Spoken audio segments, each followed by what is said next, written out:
Coming up on Mountain News this morning, the world remembers the life of England's longest reigning monarch, Queen Elizabeth II.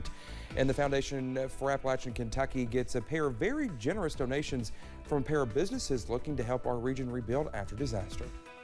Dedicated to Eastern and Southern Kentucky, this is WYMT Mountain News This Morning. Good morning to you. It's Friday. I'm Dakota Makris. Oh man, it's Friday. Never been, you know what? So happy to say it's Friday. It's almost 5 o'clock. Let's take it over to Brendan for a look at our forecast. Brendan, I'm already acting up this morning. I come in like a minute before the newscast and you're like, thank you for finally joining us, Dakota. So Exactly. yeah, it's like that sometimes. It is like that sometimes. But the forecast today, I'll give you two guesses what it is right now outside. Foggy. There you go. Foggy and cool. That's the name of the game these days. But it is not as bad as it was yesterday with the fog. Let's take a look at those numbers this morning, and you can see anything less than 5 miles on this map, which is several locations, but not as widespread as it was yesterday. Pretty dense fog. So just be careful out there and give yourself plenty of time to get back and forth. Temperatures still in the 50s and 60s out there this morning. Looks like, let's see here. Let me glance at the map here. Looks like 59. Nope, 57 in Irvin. Just notice that. 57 in Irvin is the cool spot, and 63 in Moorhead, Jackson, and Pikeville are our warm spots this morning. Logan, too. Just notice them. So, again, a little chilly out there. Dew point's still pretty low this morning, so there's a bit of a nip in the air. So, again, I do think those will start to gradually go up today.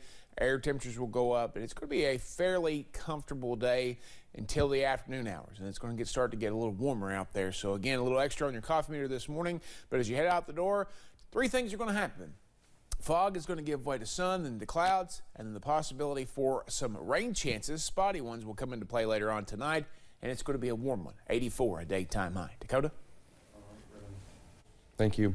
A name, an image, and a legacy synonymous with royalty and duty.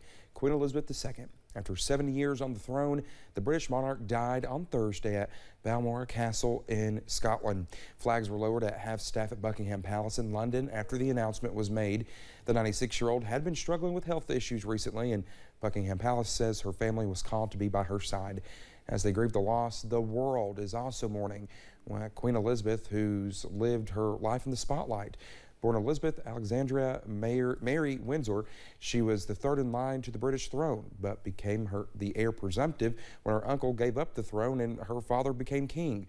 At just 25 years old, she herself would take the throne after the death of her father, become the longest ruling monarch in British history.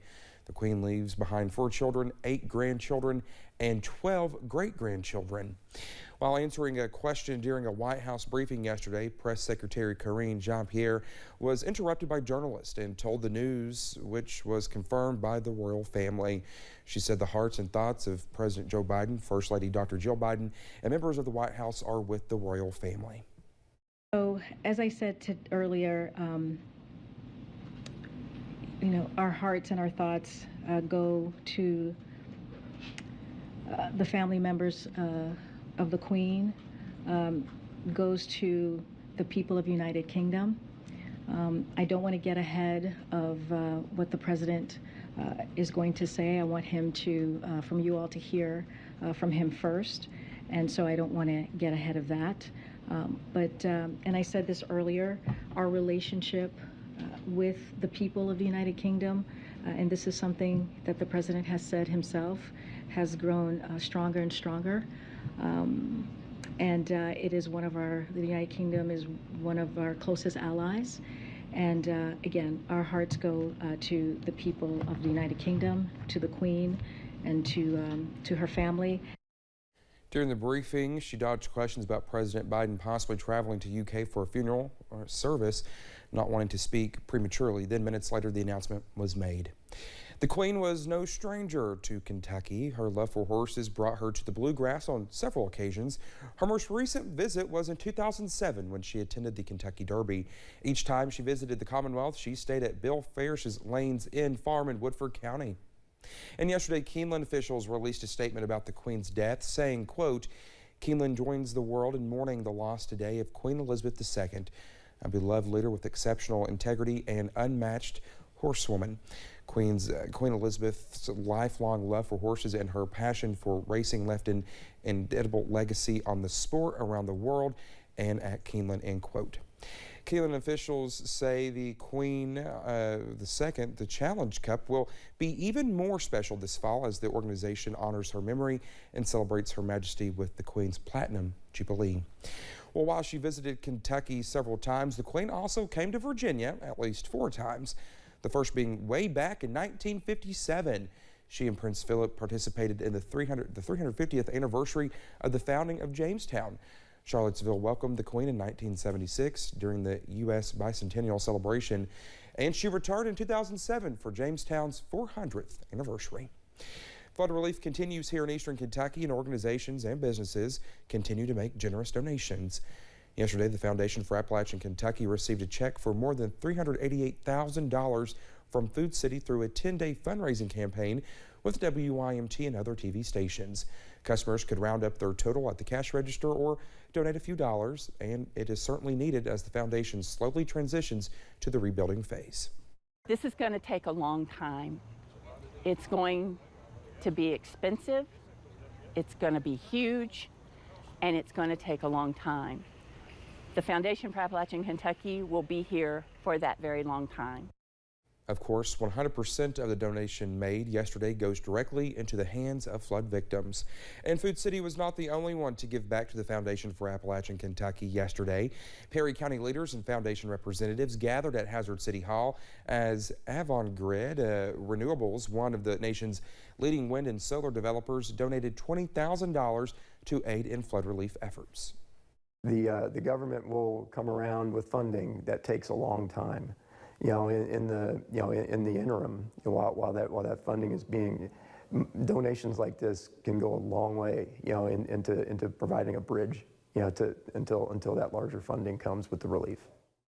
Well, those with the foundation say these funds will go towards organizations that are helping with the rebuilding phase of flood relief efforts.